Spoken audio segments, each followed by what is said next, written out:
ont accepté de répondre à notre invitation. Je vais commencer d'abord par remercier le Centre d'études diplomatiques et stratégiques de Dakar, présidé ici par M.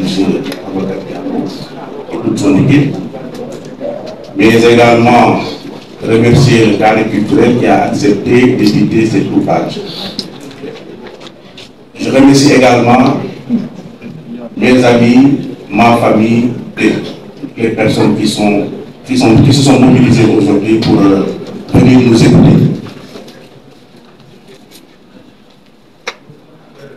Monsieur le représentant du Premier ministre,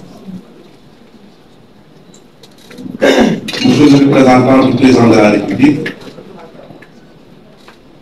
général au commandant de la gendarmerie, monsieur les généraux d'armée, monsieur le représentant des forces armées, monsieur les représentants de la police et de la gendarmerie, Excellences, messieurs les ambassadeurs,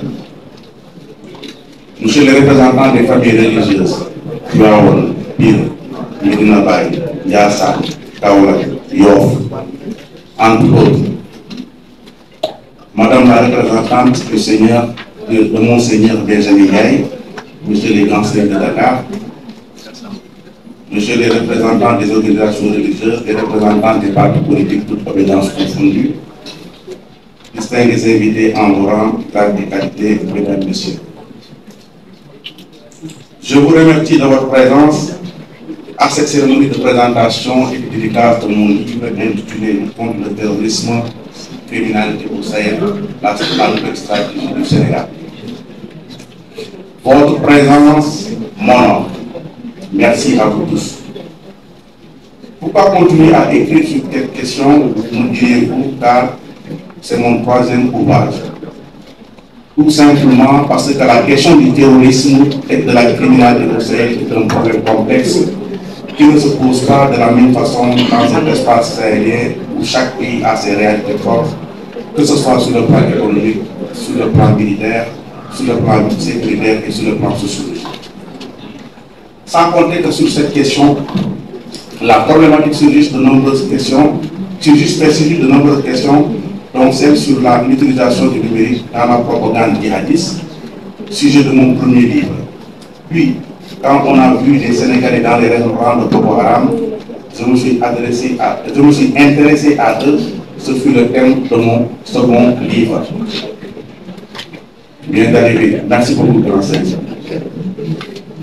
Le Sénégal a pris, dès le départ, la question très au sérieux en impliquant toutes les composantes utiles pour assurer à nos citoyens et aux personnes vivant sur notre territoire quiétude, sécurité et paix. Ce livre est une initiative visant à expliquer le travail de titan abattu par notre pays, par les multiples institutions qui veillent sur notre sécurité au premier rang, les forces de sécurité et de défense. C'est un combat qui, à mon sens, doit être compris de tous. Il doit être compris de tous les segments de la société avec les démarches des autorités en réponse à la menace pernicieuse parfois puisse être comprise par tous. Notre pays, le Sénégal, abrite les cellules terroristes dormants, passifs dans des réseaux de la grande délinquance qui tentent d'influencer les masses populaires, surtout la jeunesse. Disons-le clairement, le terrorisme frappe à nos portes. Mais c'est quoi le terrorisme? Qui sont les terroristes? Rappelons d'abord que le législateur sénégalais ne dégage pas le profil du terroriste. Il est mis sur la définition du terrorisme. Le législateur parle plutôt de l'acte terroriste et des délits connexes. Pour notre part, nous disons que le terrorisme c'est une idéologie galvanisée par un discours qui se traduit par un comportement qui aboutit à des actes de violence. La violence terroriste est l'acte final d'un processus d'engagement. Dorénavant, il faut détacher le terrorisme de l'islam.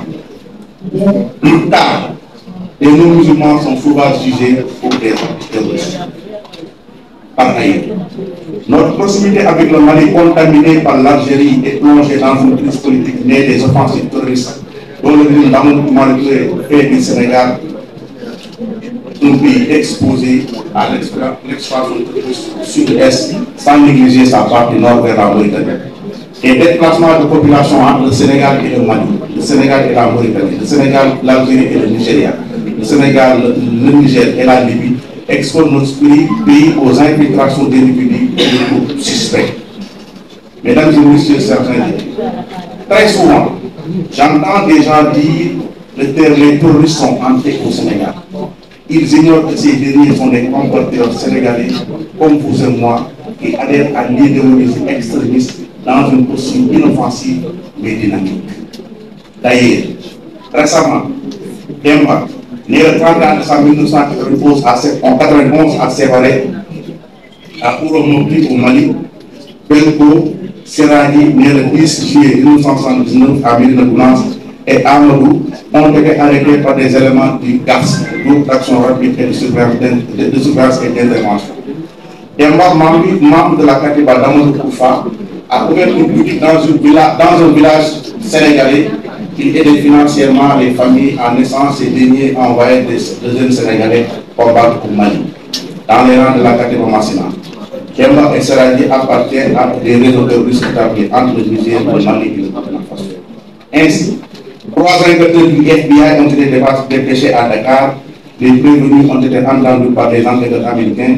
Il s'est trouvé que Demba faisait partie d'un groupe de terroristes qui ont pris en otage la citoyenne américaine Soulène Denisra, enlevé 16 ans à Yelgo, à Burkina Faso le 4 avril 2022. Demba et Benko sont présentement en prison à Dakar. Ensuite, il y a le cas de Laïfa. Pour ses études à l'université de Koufa, professeur Fall a séjourné en Irak de 2011 à 2017. C'est dans ce pays qu'il a fait connaissance d'une sœur qui s'appelle Marty. Ce dernier l'a pris sous son aile. Retour au Sénégal, Laï a reçu d'importantes sommes d'argent via Western Union en provenance de l'Irak. En 2019, M. Fall est retourné en Irak sur demande de Marty pour moins d'1 mois. Durant ce séjour, il s'est rendu au Liban pour suivre une formation militaire. Des transferts d'argent de montant de 11 000 $ effectués par son contact en Irak lui ont permis d'effectuer ce voyage. En plus, des bailleurs dans des pays étrangers financer des jeunes Sénégalais à hauteur de 150 000 à 200 000 francs pour rejoindre Boko Haram au Nigeria ou Daesh en Libye.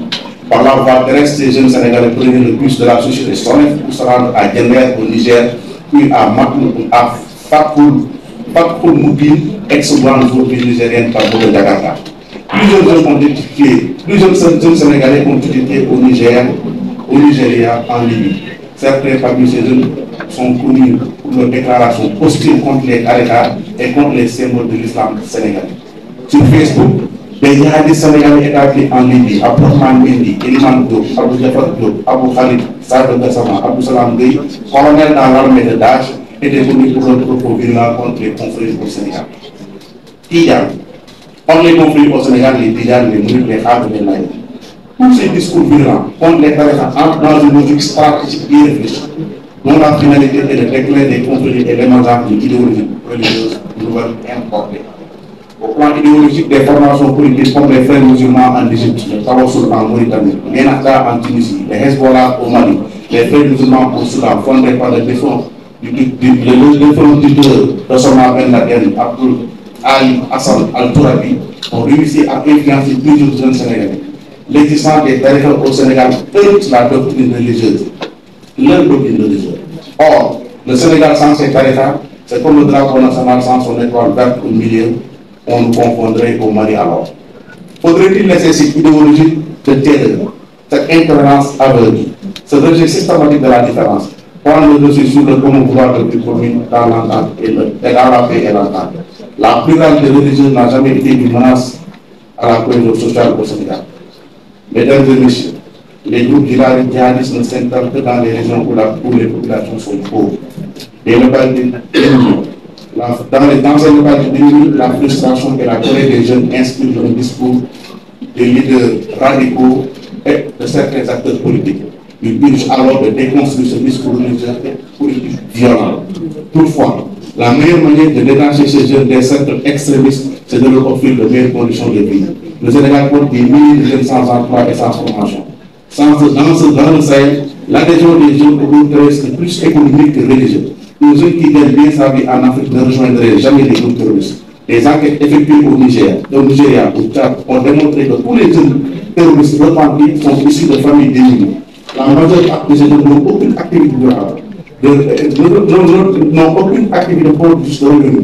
Une enquête réalisée par les autorités nigériennes sur les questions portant sur les repartis de Boko Haram a révélé que 9,5% des jeunes étaient des couturiers, 2,5% des coiffeurs, 8% des chauffeurs de taxi moto, 12,25% des maraîchers, 15% des pêcheurs et 13% dans le commerce.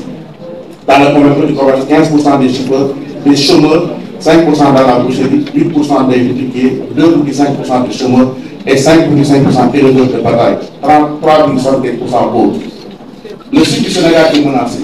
Le Sahel connaît une propagation de la menace terroriste qui a touché aujourd'hui le Burkina, le Niger, le Nigeria, le Bénin, la Côte d'Ivoire, le Tchad, le Cameroun, la Libye et le Mali. Face à cette menace qui s'approche à nos frontières, l'État du Sénégal a engagé des réformes très importantes sur le plan juridique et sur le plan sécuritaire. Par l'anticipation, les forces de défense et de sécurité ont réussi à déjouer tous les plans des groupes terroristes intramuros et au niveau des frontières. En matière de lutte contre le terrorisme, le Sénégal a réussi des prouesses importantes. L'acquisition d'équipements militaires de dernière génération et de quantité, le recrutement massif, la formation continue, le maillage territorial, le maillage sécuritaire territorial, la coopération interétatique, tous les échanges de renseignements avec les pays partenaires ont permis au FDS d'endiguer la menace. Il faut également encourager l'alerte précoce en créant un lien entre la police, la gendarmerie et le citoyen. Mieux encore, les confréries dans leur mission d'éducation, d'éveil, de conscience, de sensibilisation pour rôle central à jouer dans la prévention de la menace. Les médias, la société civile, les chefs de village situés au niveau des frontières, les transporteurs, les conducteurs de Jakarta dans les zones frontalières, les employés dans le département du Bidren, de Saïra et les Baténoubof, les femmes, les stations de jeunes, les femmes, les échangeurs, les prêcheurs, et les animateurs religieux doivent être également impliqués dans la stratégie de lutte contre le terrorisme au Sénégal. Je vous remercie pour votre débat.